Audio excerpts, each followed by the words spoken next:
Welcome to the Left on Red podcast. I'm here with a good friend of mine who, if you've listened to previous episodes, you already know, Casey. How are you doing tonight? I'm doing very well. Thanks for having me back. Yeah, absolutely. And it's good to hear that you're doing very well because that is an improvement over recent weeks. Indeed. Yeah. Yes, I'll let you carry that on. Absolutely. So Casey's back sooner than anticipated. And the reason is that shortly after recording that last episode with Casey, he became one of the few people at that time who had the coronavirus. And his episode actually just went live today. I'm not sure when this episode will be published, but at the moment, the virus is still a very big issue. And I thought if anybody has listened to his episode, they would probably find his story regarding, contracting the virus and what it's like to live with it, and then to be a confirmed closed case on the virus. I think somebody would find that all very interesting. Yeah, I mean, the news outlets certainly did, and this will be the fourth podcast that I've done based on my experience, and so lots of other people have found it interesting, and hopefully your listeners will too. Yeah. So I guess first things first, and I don't want, you've already done 4 podcast episodes. You've done a Reddit AMA. You have been doing stories on your Instagram, just tons of stuff. So I don't want you to get tired of telling the story. But as much as, you're willing to share tonight, I would love to hear about it. Oh, dude, I'm the guy who goes to a party, and if anybody is at that party has been with me at a different party and they hear me talking about the story, they're finishing the story for me because I've told it so many times. And it's just like the same joke. They're finishing the punchline, it's, so I never tire of hearing my own voice. And I have to be honest, it sounds like you're an excellent father. Oh gosh. We'll see. My 2-year-old has yet to come to his own conclusions as far as that goes, but and it may take several years, honestly. Yeah, we'll see. So, Casey, let's start with the beginning. How did you find out that you had the virus, or what's the story about how you got the virus? Yeah, so I was invited out on a business trip in Vail, Colorado, where I joined people from all over the country. People flew in to ski and to talk shop. And excuse me. And shortly after my return, actually not that shortly, it was 4 days later after I got back. So I was in Vail from Thursday, March 5th through the following Monday.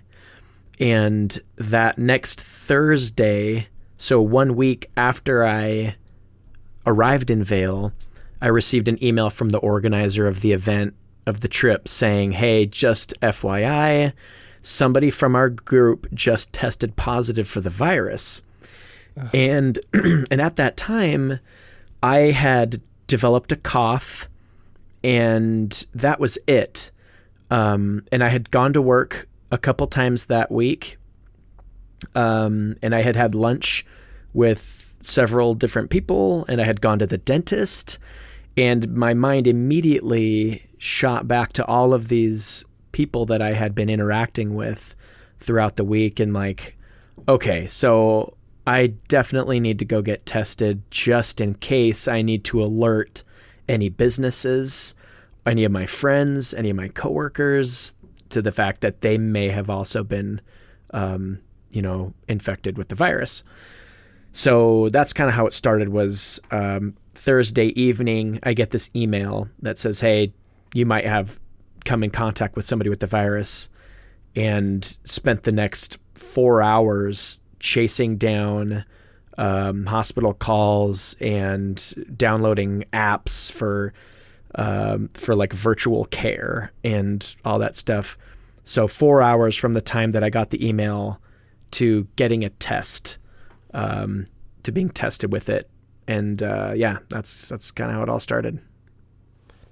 Oh my gosh. So that was the first week of March.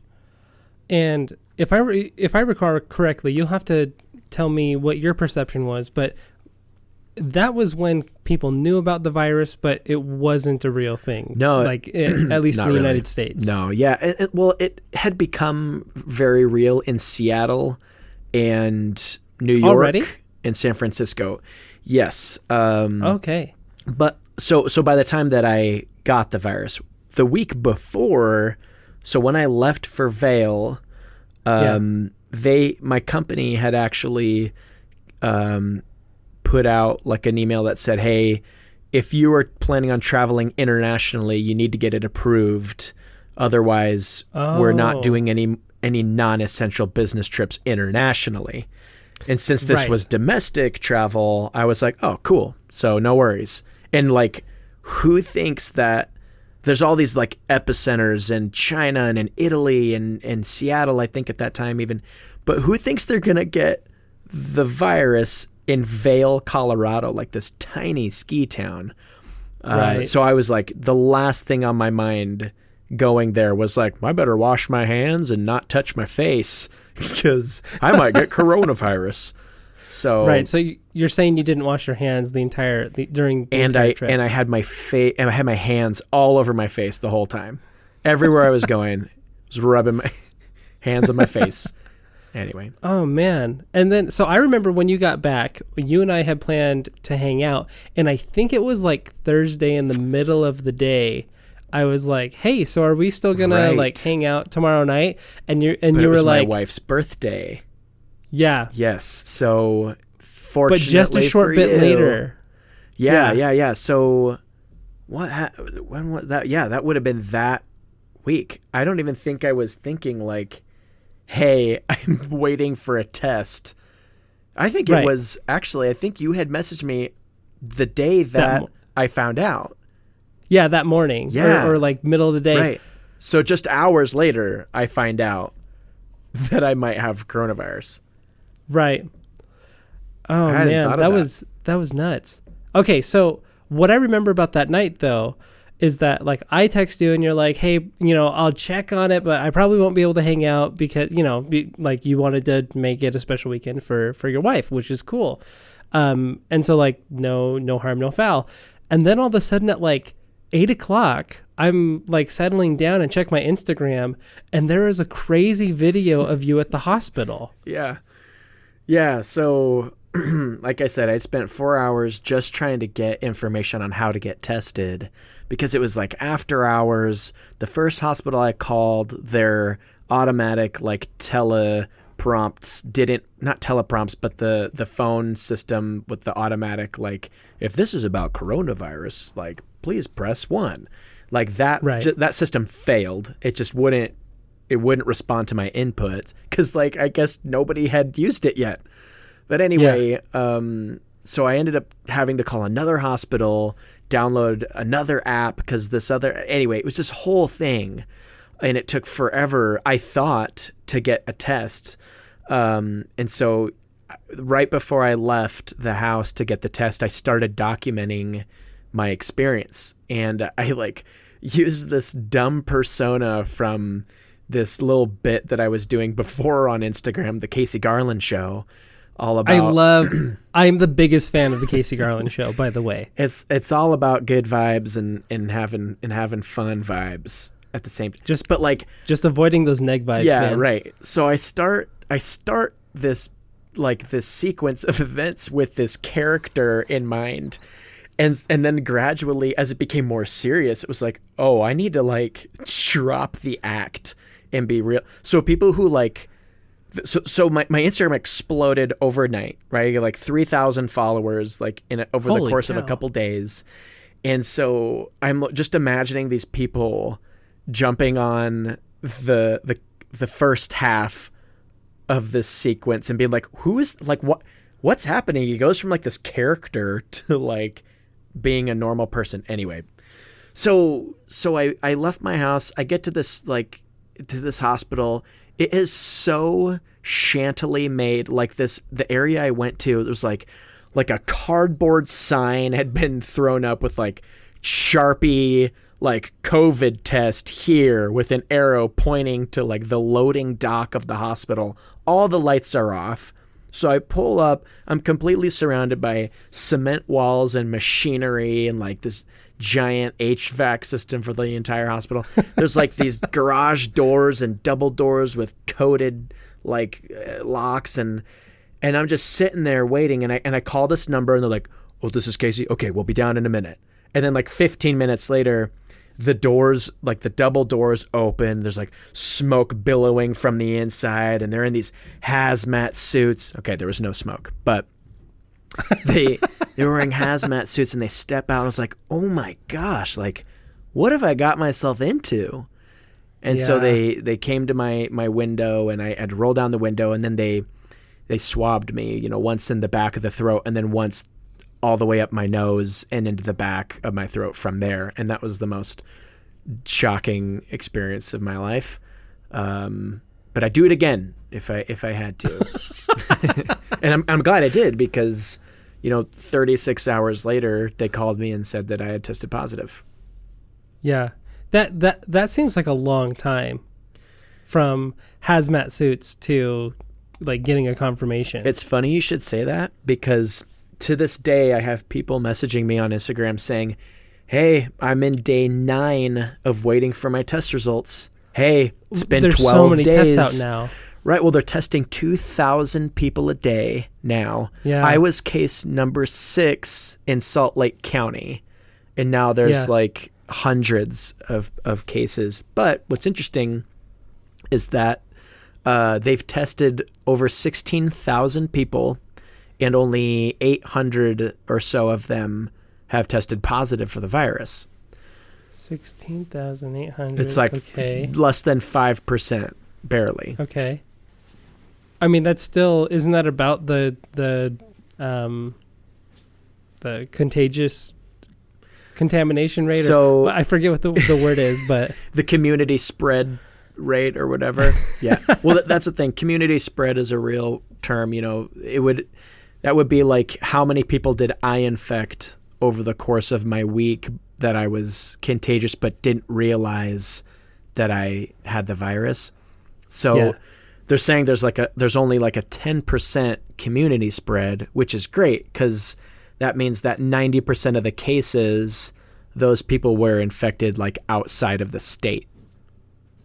Okay. Or they were visitors. So some of the cases are visitors in Utah.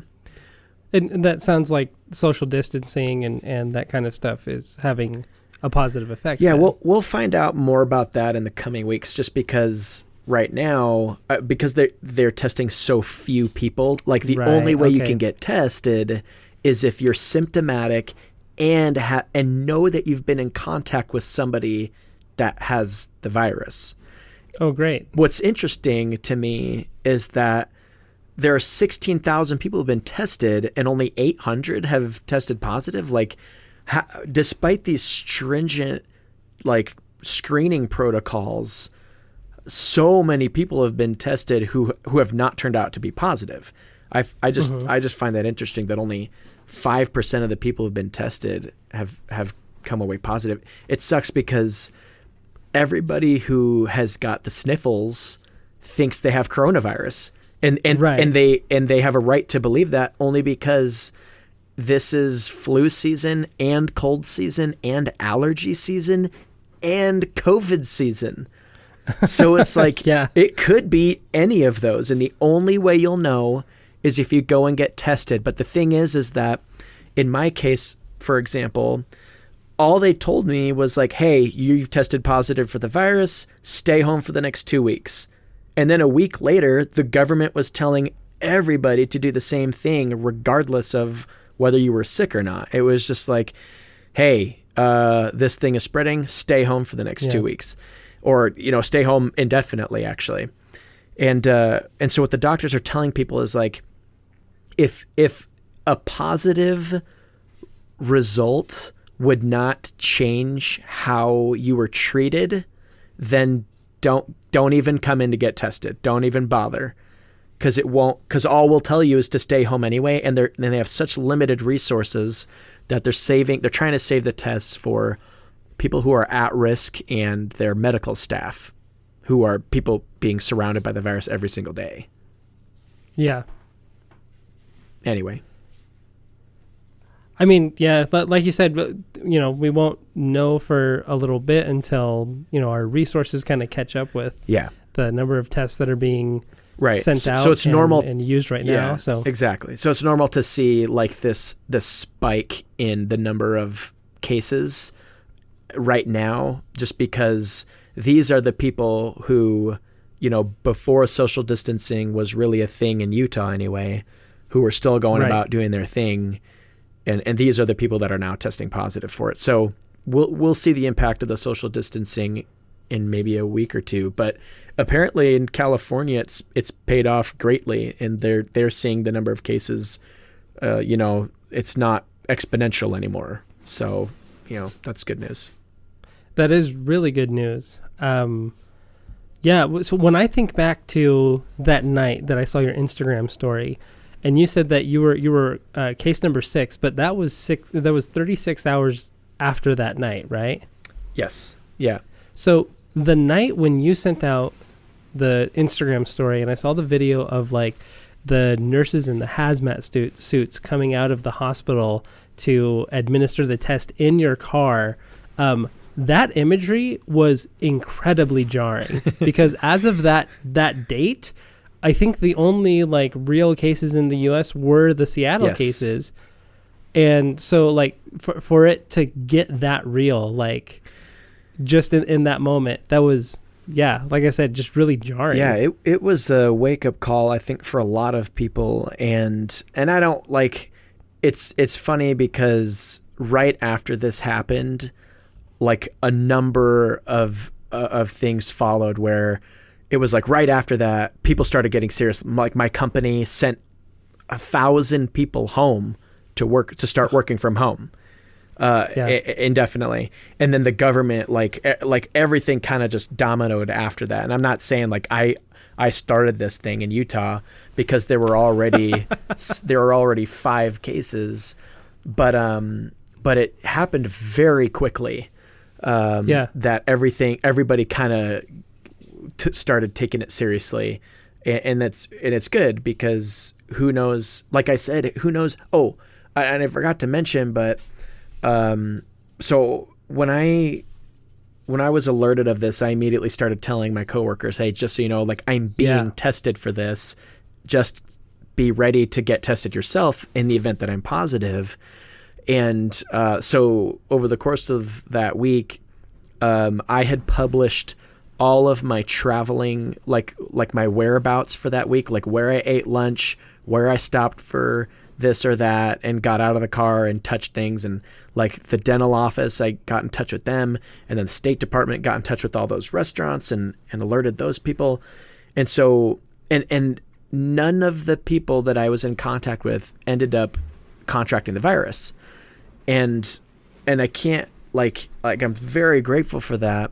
But if I had like shamefully held on to that information of my being tested and just continued going out and like, living my life, who knows who could have, been impacted by that? Who knows who could have been infected and then how many people they could have infected, et cetera, et cetera, et cetera. Cause like that was weighing on me for days and days and days, was like this like patient zero guilt where it's like, okay, if like this friend of mine tests positive, he's got 3 kids, and if they get the virus, who knows how many of their friends and their grandparents, they would have tested. And like the dental office, great, I've shut down because the dental office had to shut down immediately and like only take emergency patients. So now I've put like 10, 15 people out of a job.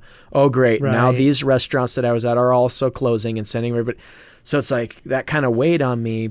But at the same time, I was grateful to find out that none of those people got sick. And like it could have just been a lot worse. Anyway, so yeah. Oh man, that's like I can't imagine. I actually remember when you did your live Instagram. Is that what it's called? Instagram Live. Instagram Live, yeah.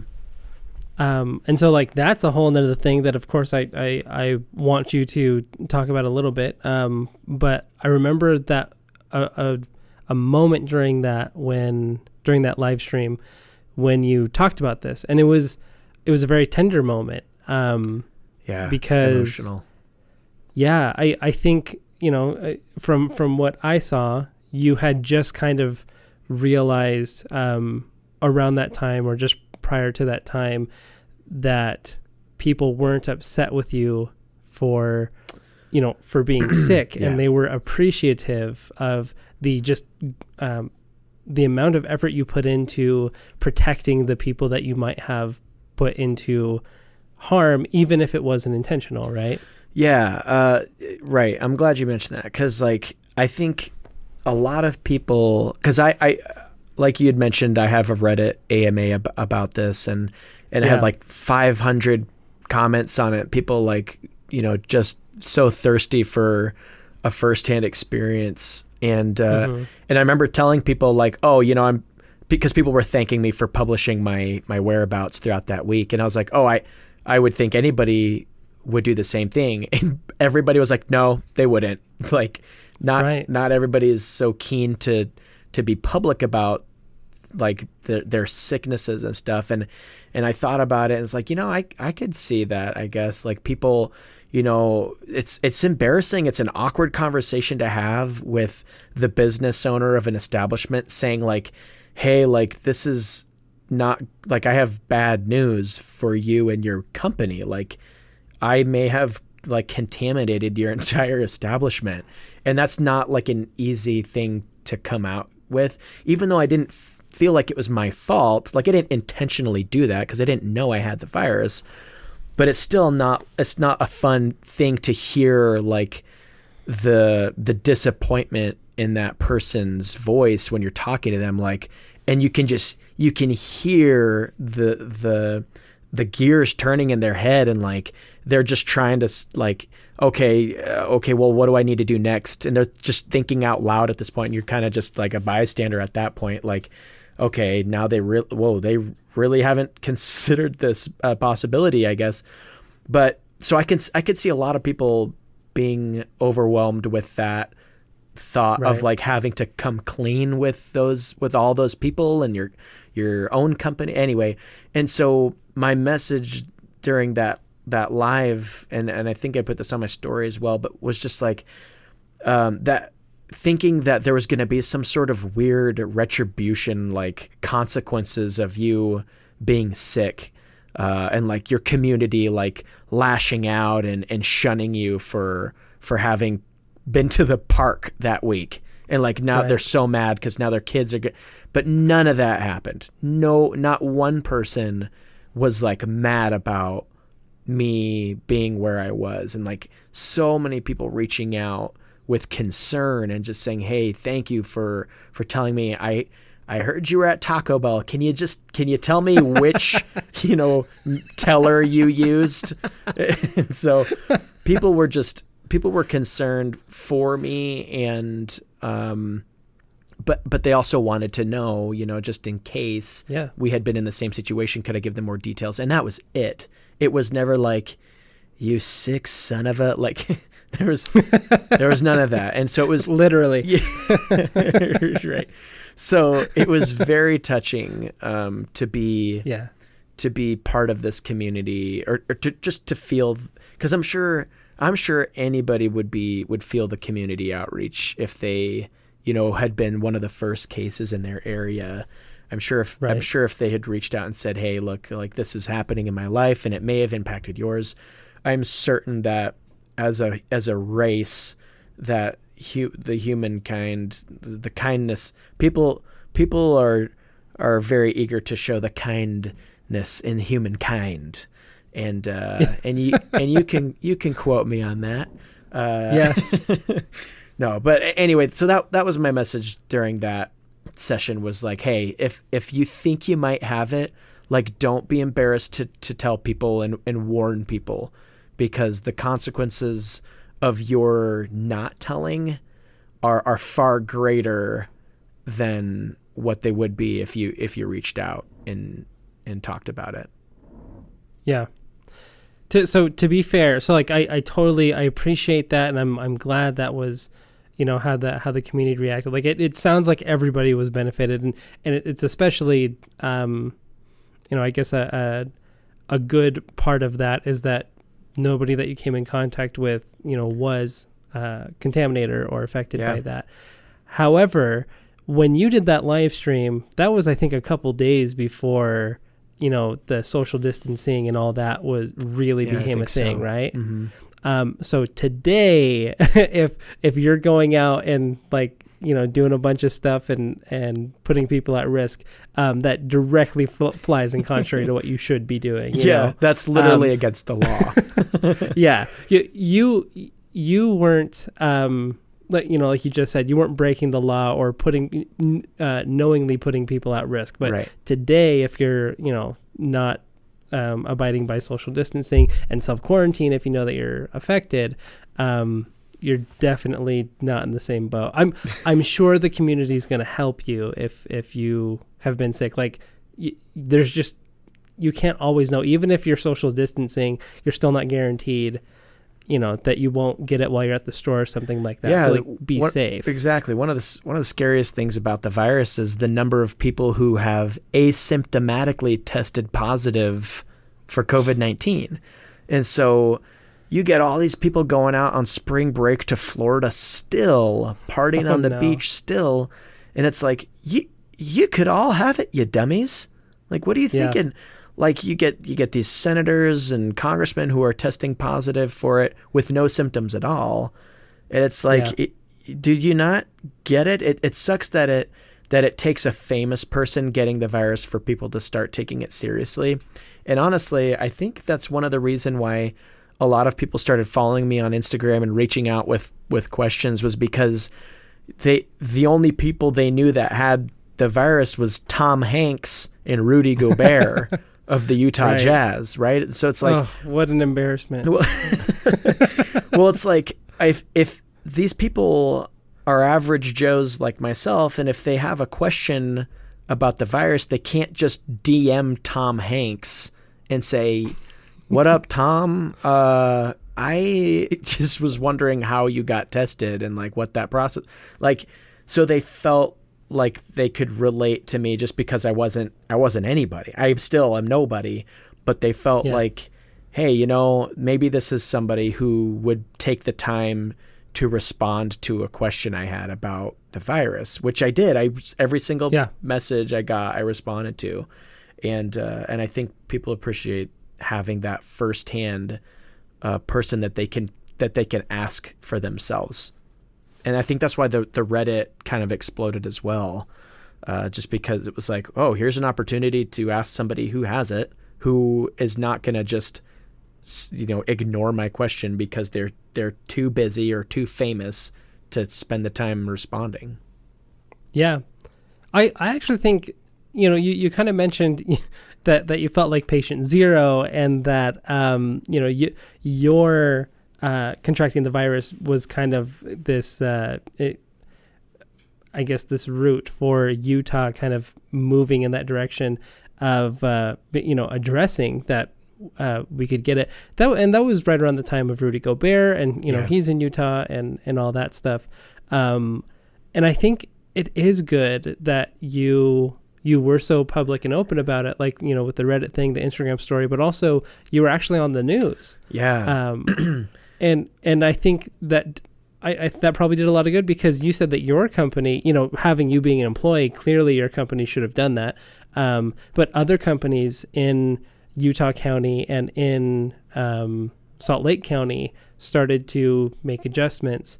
And so, I don't know how much of that really was you, but I think it's good that you showed, like, it's not a not in my backyard kind of situation. Like, it's a real threat here in Utah. Yeah, I had a lot of people who were, Utah natives that either lived in my city or nearby reach out and say that exact thing. Like, hey, just wanted to say thanks because like this was a wake up call to me.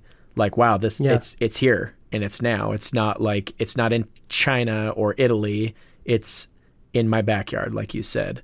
And I think I think you're right. I think being on the news helped accelerate that because and I'm not like crediting myself or anything. I'm just saying that at that time nobody locally was being vocal and public about having the virus, and like being only the 6th person in the county to have it, and all the other places being like in St. George, 5 hours to the south, right? Because there had been no Utah County, the other most populous part in Utah. Anyway, what was I saying? I was saying, because nobody was being vocal about it, nobody was being public about it, and so to have a face with the virus, a neighbor on television saying like, I have the virus and it could be a very short time before you do as well. Kind of, I think maybe, that helped accelerate because it was like Fox News, it was KSL, it was Deseret News, right. Bloomberg called us. I got a message the other day on Reddit from The Guardian, like in the UK. Oh, and, wow. And so people appreciated, people were interested in any case, having a local person, just a local spokesman, I guess, for having the virus and made it more real. Yeah. Yeah. When you posted and confirmed that you had the virus, the only other Utah case I was aware of was the one in St. George, and that one was so ahead of the curve. Yeah, you know what I mean? Right. And so it still didn't feel real to me. And then when you said that you were the 6th, that there are 4 other people that I didn't even know about. Yeah. Nobody knew got about it. that. And so, so that's just iterating on like, it was, in my opinion, it's just good to know. And so for you getting out there and being public about that, I think that was the right move. Yeah. And like I said, I can't imagine if it had been any of my friends or family members getting it, them not like opening up about it. I don't know. Maybe I said on Reddit, it's like the optimist in me will be the death of me, just because it's like, of course people would do that. But yeah, I mean, if I had contracted the virus, I wouldn't have thought to post it on Instagram or to post it on Reddit or it sounds like you actually have a relative that works in the news, and that's how you got connected there. But like, I wouldn't have thought to post that stuff, as much as I wouldn't have been opposed to talking about it. So sure. Well, I'm a bit of an attention hog. So it's like, on Reddit, I was like, how much karma could I get for this? Like, oh no. I wasn't like the first thing that went through my mind, but like as it started kind of blowing up, I was like, this is good. Yeah. This is good for my ego and like the people following me on Instagram. It's funny because the other day when I got on Instagram and said that the State Department had declared me no longer contagious and they had closed my case file, I kind of said like, hey, thanks for following along, but like if all you were following me for was for like COVID updates, then you're welcome to drop off. I immediately had 100 people stop following me just because it's like, oh, yep, they really did only care about getting like updates on the virus, which is totally fine. But I would be lying if I said that didn't like kind of hurt like a little bit. Like, well, I thought it was more entertaining than that, than for you to just dip out, guy. No. Hey, but if you're 100 down from where you were, I'm sure that you're still more than 100 above where you were prior to that, right? Much more than I deserve to have the attention of these people, but. So there are plenty of people who thought you were worth continuing to follow. Yeah, for the moment. We'll see here in like a couple weeks. Cause like until you get canceled. Yeah, because I still post like little. Like today, I received like an at-home test from a friend who had sent it Yeah. to me, who had ordered it from China and had it sent to Okay. me to measure the antibodies in my system. And so like I posted about that. And so like the things that I'm posting are still relevant to the pandemic. But Sure. like as far as like, because I think most people wanted to follow me so they could have a firsthand look at what it was like to have the virus. And since I was all better, I was like, well, I'm not going to get much more out of this guy. So Yeah.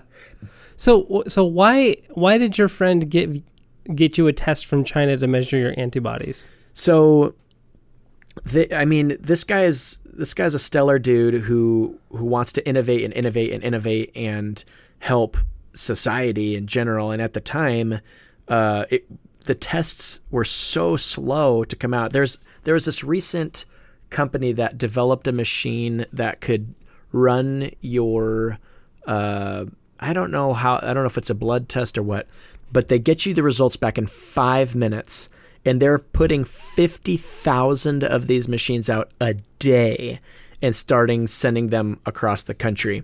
But before then, all there were these swabs, like a limited amount of swabs and a limited amount of tests that you could get from your local hospital. And so this guy was researching alternative, tests and cheap ones, because this was just like a little thing for you, a little tray for you to put a droplet of blood and solution in, and then within 15 minutes it would test your antibodies.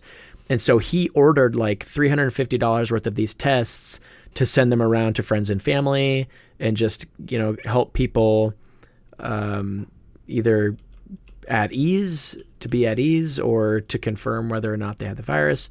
And so I think the idea was if these tests were successful enough that they could order them in bulk. And in fact, I had a lady from the local community. She's in tech in Utah, and she came by from a referral from a friend of my wife, actually. So it was like a friend of a friend of my wife came by with one of these things, a similar thing, not the same exact one, but a similar one where it was the same thing, droplet of blood with a solution that would test the antibodies. And she was looking at ordering like 70,000 of these tests and was looking at like spending $800,000 in bringing these tests across, the world to distribute through Utah, just to have, more people getting tested. Sure. And I still don't know. That's very generous. Yeah. Well, they were looking to get funding from the government and stuff, but oh, gotcha. But she wanted to use me as like a existing positively tested patient to confirm the validity of the test. And so she just like showed up at my house one day, the stranger with a needle and a tray to like prick my finger and draw my blood.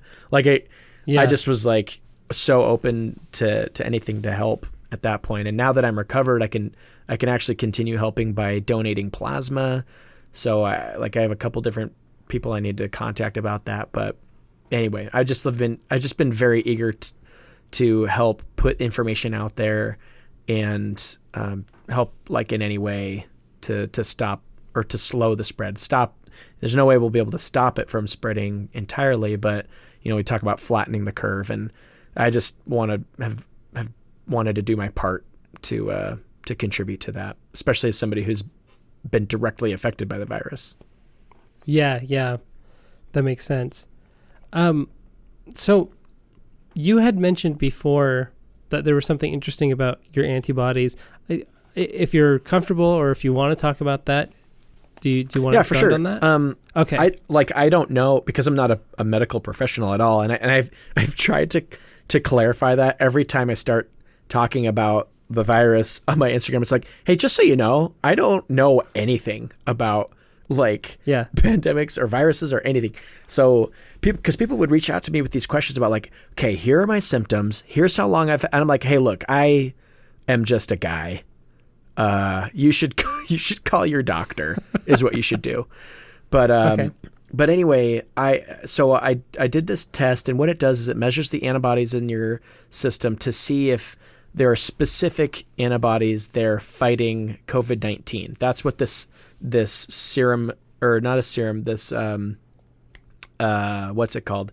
This solution that comes with the test has been developed for, was to specifically measure the presence of specific antibodies.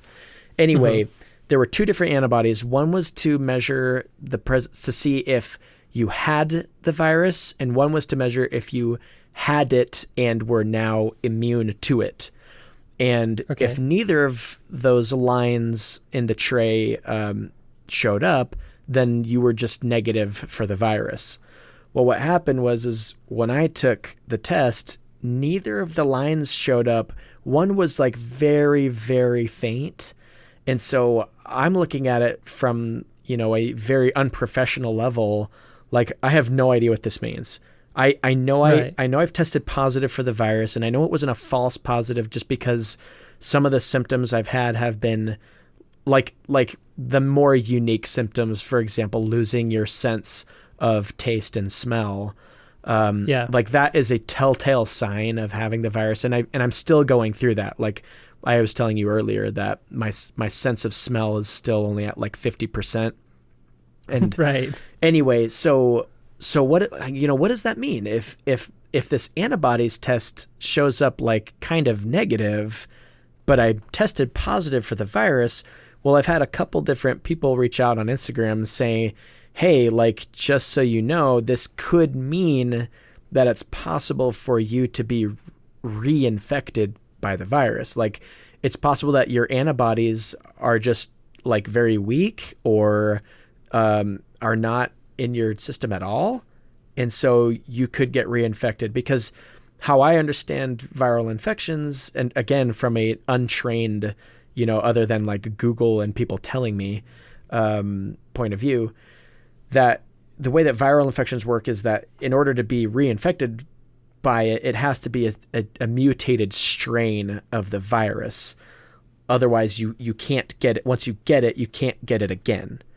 And from what I understand, like I haven't done a ton of research on this, but I haven't seen any major news breaking that the virus had mutated. But it apparently, it may be possible for me to get it again. I'm not sure. I'll need to ask, more people to verify that, but it sounds like it's possible. Well, that kind of sucks. Yeah, a little bit. I mean, I'm sorry to hear that. Like, I don't know much about this test or even about the medicine behind all this, but yeah, dude, that's not fun to hear. But I hope you're able to find the information that you're looking for. Yeah, thanks. I'm actually like right at this second, I had gotten a message from somebody. It was like, I guess that means your body hasn't made antibodies yet. When did you test positive? Because like it usually just takes like a week to start making those antibodies. But that was 2 weeks ago. 2 weeks and like 3 days ago. Yeah.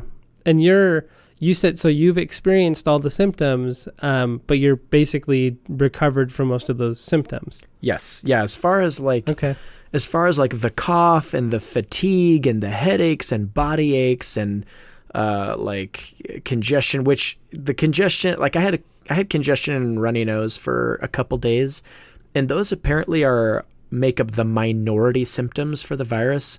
The more common symptoms for the virus, and the World Health Organization has published all this information, are like fever and shortness of breath and a dry cough and phlegm as well. Somehow dry cough and phlegm are both like major symptoms of the virus. I don't know if that works. Yeah, they seem incongruent, incompatible right, with exactly. each other. Some people had been asking me, is your cough productive? And at first I thought that was a funny way to say it, but then multiple people had said it, and I was like, oh, that must be like a medical way of saying, are you coughing crap up? Like, are you? Yeah. Anyway. Yeah. I was like, yes, it's a very productive cough. I get a lot done with it. Clears my throat in an excellent, it's very efficient. Anyway. Okay, so just going back real quick to the test, I hope it's like a case that like that test was faulty, or just like your particular apparatus for the test was faulty, and that you have plenty of antibodies. We'll hope that that's the case. Yeah. Okay, so do you want to talk? I mean, you've talked about the symptoms, but like, do you want to talk a little bit about the experience of the symptoms? I remember you posting a couple things about your fever for sure. Yeah, that was a weird one. So when I had the cough, like I said, in the first week before I got tested for the virus, and it was only when I got that email that my wife thought, hey, let's take your temperature, and I had a low-grade fever. And I thought, oh, shoot, okay, I bet I have to get tested. I've got a fever, and the cough, and those are major symptoms. I better do it. Well, fast forward like 2 weeks, I've still got a low-grade fever, and it never got higher than 100.6, but like its everlasting presence was like, it started to become worrisome. And I had a lot of people who were like, hey, bro, like, you shouldn't have a fever still. Like, you should probably call a hospital or something. And what I ended up doing was getting multiple thermometers to start double checking. And what I found was that because I had been using this forehead thermometer, like some kind of like heat sensor thermometer that you just hold up to your forehead and then it measures that way. And I believed that it was reliable because I would take my temperature with that and then test my wife and my son, and both of them were coming up like 98.6, 98.5, and then there was me in the hundreds. And so I thought it was reliable, but like 2 weeks later of the same thing, some people had started saying like, hey, maybe you just run hot. Like it's sometimes normal for people to have, like, I run hot, my husband is ice cold, like this and that. And so I just to make sure, I got a couple different thermometers. And then I started testing, my temperature started going down. Like it didn't start going down.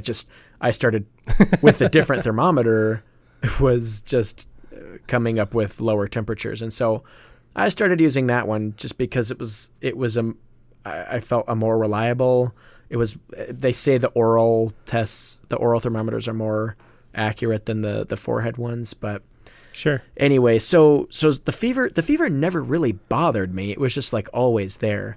But like the symptom, as far as the other symptoms go, for that week, the week after I tested positive for the virus, I would be okay. Like I'd feel very tired throughout the day, and then I'd be okay for a couple hours, and then I'd feel super tired.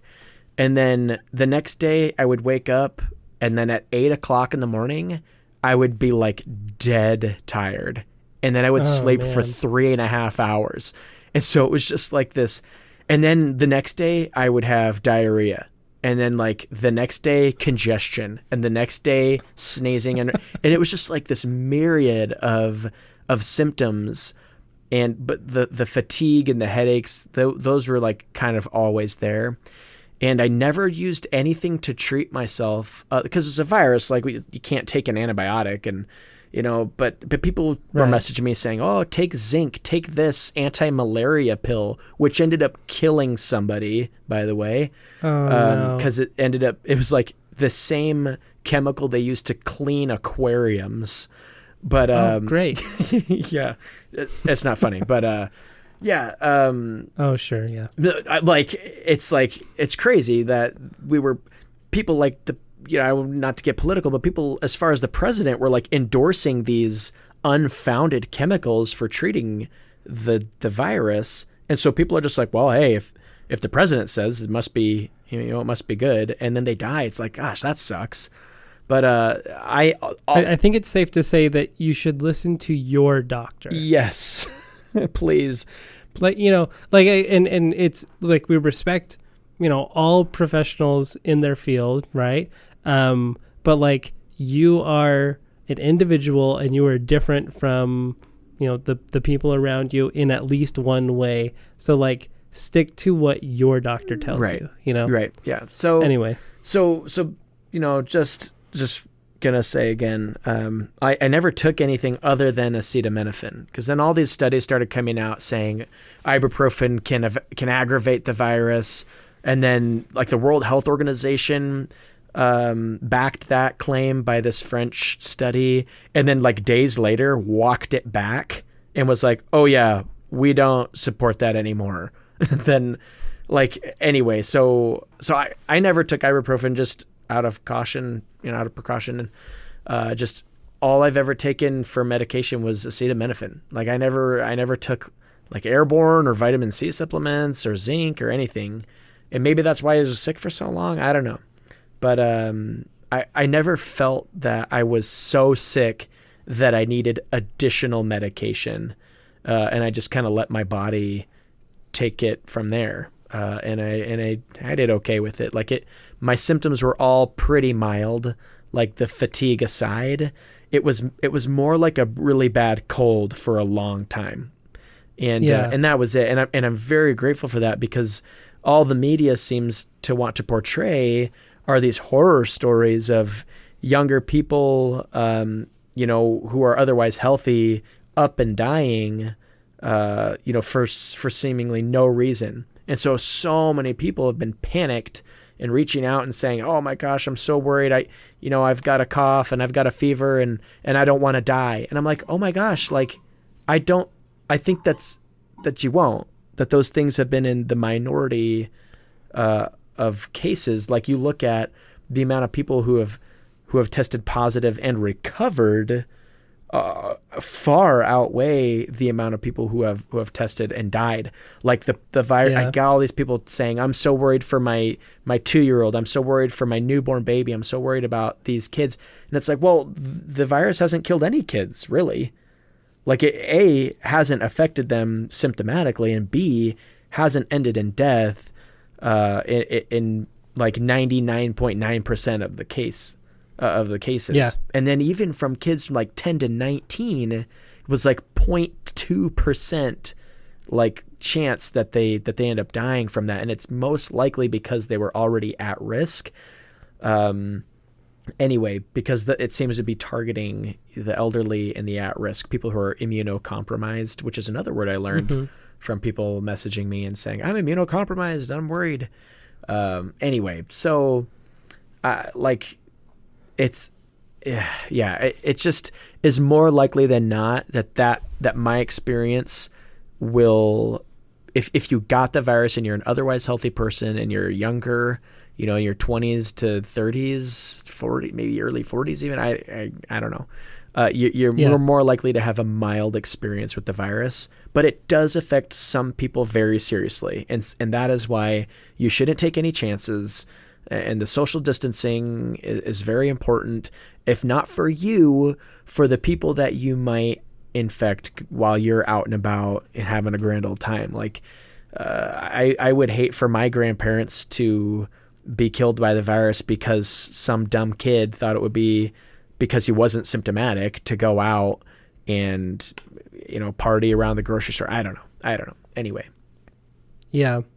I mean, so you're right. And when it comes to, like the overreaction, around the virus, like I understand it. And for me, and this is my own philosophy here, I'm not a medical professional, right? So like, it's my opinion. But there's no number that represents acceptable loss to me, I right? totally agree. Yeah. And so, when we see that, somebody has died, whether they be elderly or otherwise vulnerable, or they just be a completely healthy person and just they end up being an unexpected loss, we don't want to see that. And those make the news because they're, the more, I guess, it's more interesting. I don't know. That's more relatable. It's like to hear like another old person died, like sadly in the media's perspective is like just another, day in the life where it's like, okay, well now we've got a 34-year-old who was at Disney World and 2 weeks later is dead. like that is a jarring story that people will eat up and freak out over. Exactly. Which is scary and tragic and horrible, but it doesn't represent the majority of cases. And I'm not saying that that those media outlets are saying that's what it is. Like, if you get it, this is what will happen to you. I'm not saying that's what it is, but we're certainly not portraying it as like as mild of a thing as it tends to be. And I say that like very carefully, because I don't want people to think, oh, well, if it's just a bad cold, then why should I care? Because that's absolutely not the message that I want to get out there. Right. Anyway, what the news or the media says isn't necessarily what the consumer is going to hear. Sure. And that's kind of that disconnect there. But this is the reason why social distancing and self-quarantine and all that is so important, because that what we're aiming for is that nobody has to die.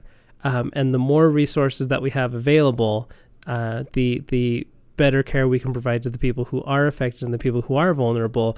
And that's why flattening the curve is so important. Yeah. So, there's no need to overreact to it, and I understand, what you were getting at with there.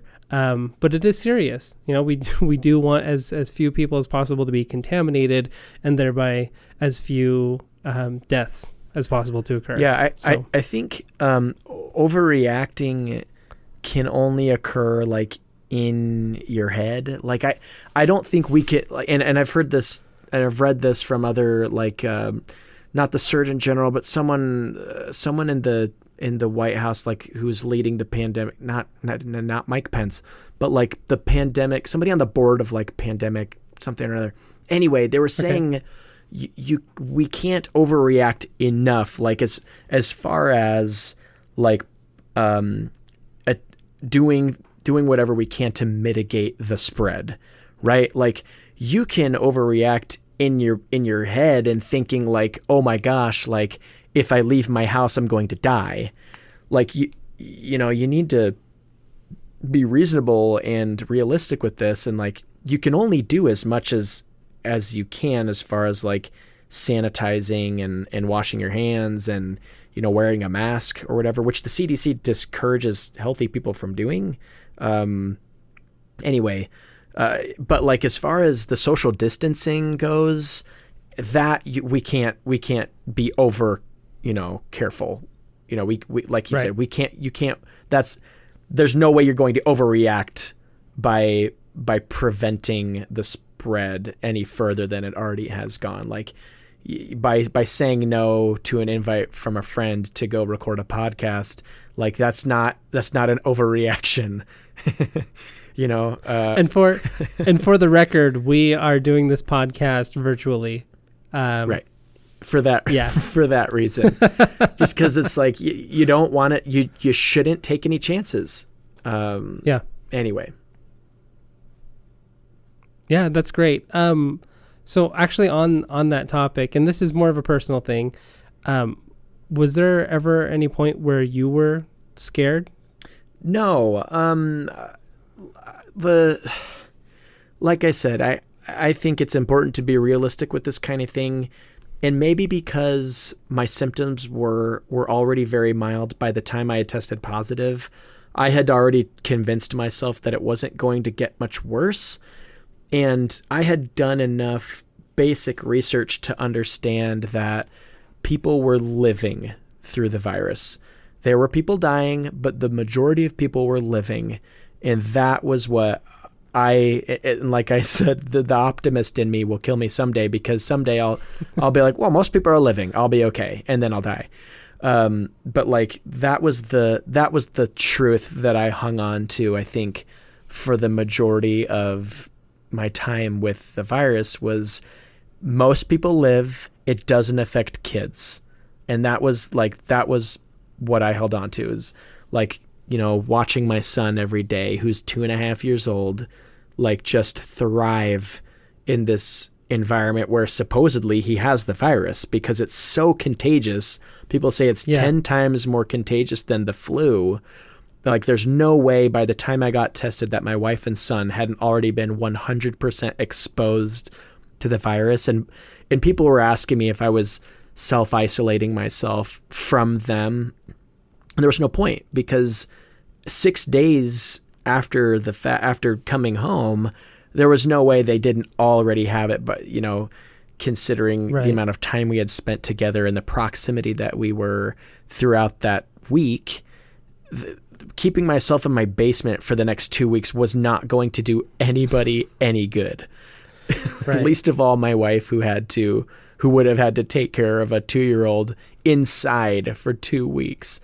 And so it was like more worth it for us to spend time together and like lift each other up and like lift up each other's spirits than to like, and have the virus spread around, than to like deal with the agonizing 2 weeks of me not seeing them or being near them. And they like, you know, somehow don't ever get the virus. Anyway. Yeah. The virus was going to spread regardless. It was just a situation of, or a matter of, how miserable do we want to be until that happens. And we decided we would be less miserable spreading the virus around our own house than trying to confine it to the basement, you know, post diagnosis. Well, I'm really glad to hear, first of all, that your symptoms were, you know, fairly mild. And then also, you know, that, what was even the thing? Oh, that you weren't, that you never had, like, you know, an existential dread because of the situation. I go off on these tangents, and you are always the one to have to bring us back and say, thanks, Casey. Back to the question I asked. Like, you in fact, I remember this from the Never Ending Story podcast. I can see you laughing about it on the video because, and I'm sure you remember it too. You being like, hey, so you didn't actually answer my question, but yes, I never felt I never felt like I needed to worry. I never felt like this is a good time to do my will. It was just like, oh shoot, I'm going to be sick for a couple of weeks. Better be ready for that. And that was it. It was like, and like I said, I didn't even go out and buy medication. It was like, I got acetaminophen. I should be okay. Like, well, it's good that you didn't feel the need to go out and buy any, because there wouldn't have been any. Right. Yeah, all the freaking toilet paper. Anyway, yeah, it's funny. Fox News asked me, they're like, hey, you got any last messages for our viewers out there? And I was like, yeah, stop overbuying toilet paper and stop overselling your stocks. You're killing the market. And they did not air. They did not air that segment, which I get. You know, that was me being a little cantankerous, but anyway, no, hey, if you want to say something now, like, say it, because this is all going. I've said Ship it. Yeah. No, I never felt like I needed to be so worried about my own health, just because from what I understood, otherwise healthy people and younger people were going to be okay. What I was worried about was spreading it to somebody who would not be okay. And that's why I went to the lengths that I did to get in touch with the establishments I was at throughout that week, and to just tell everybody I knew who I'd been in contact with to be ready to get tested. And they all got tested, and they all came back negative. And I can live happily knowing that I didn't potentially spread it. And like, I may have infected somebody unknowingly, and they might not even know it. You know, they may be asymptomatic and spreading it, and I'll never know, but I'll be grateful for the people who I knew I'd been in touch with who got tested and tested negative. Yeah, the people that matter didn't get it, and that's what counts. That was a bad joke. Anyway, I didn't know if I should laugh, because then I would be a jerk too. But now I'm laughing. Yeah, no, it's too late for us anyway, but, so I guess maybe this is getting close to wrapping it up, but another question I have is, how did it feel when your case was officially closed? Well, because all I had been sitting on was this fever. I don't know. There was no like giant sigh of relief, and you may be disappointed to hear that, but it was like and it's fun. You know what? I would have been way more excited if I had known that I could get off the phone with the State Department and drive over to my brother and sister-in-law's house, or drive out and celebrate at my favorite restaurant, or Right. or go to the gym and run a celebratory mile around the track. Like it was like oh, okay, thanks. I'll go back to living my life like I have been for the last 2 weeks in my basement. I'll go back to self-quarantine. Yeah, right. Like I probably would have been much more excited had that meant anything other than carry on. Like, Yeah. You actually, you posted an Instagram story talking about this precisely, and you did it in the style of the Casey Garland show. Where you were like, oh, yeah, right. I'm super excited that I've been, that my case is closed, and I'm looking forward to hitting all and you my mentioned all the things you just mentioned. Yeah, I feigned. And then the very next story, I am just now learning all those things are closed. Yeah, I feigned ignorance, but you would not believe the amount of people who messaged me was like, "Are you?" Who actually messaged you? Yeah, and we're like, "Dude, all those places are closed. All those places are closed. You can't go out anymore." I'm like, I know. And then, are you serious? You didn't know? You didn't know that they were closed? Like, no, these are the 3,000 new followers that you have, right? They need to be indoctrinated to the show, to the Casey Garland show, to understand. Yeah. So, I just want to be clear. Like, if I hadn't already made that clear, the Casey Garland show is hilarious, and I love that character. By the way, if you want to plug your Instagram right now for, one of the 7 people who might be listening to this right now, go ahead and do it. Yeah, no. So you can find because I posted all of my stories to highlights on my Instagram account. So if you want to relive, the last 2 weeks or the weeks that I had the virus and me going to get tested and seeing the people in the hazmat suits, you can see all that on my Instagram still. It will remain there forever in the highlights section. But yeah, my Instagram handle is at CCCG03.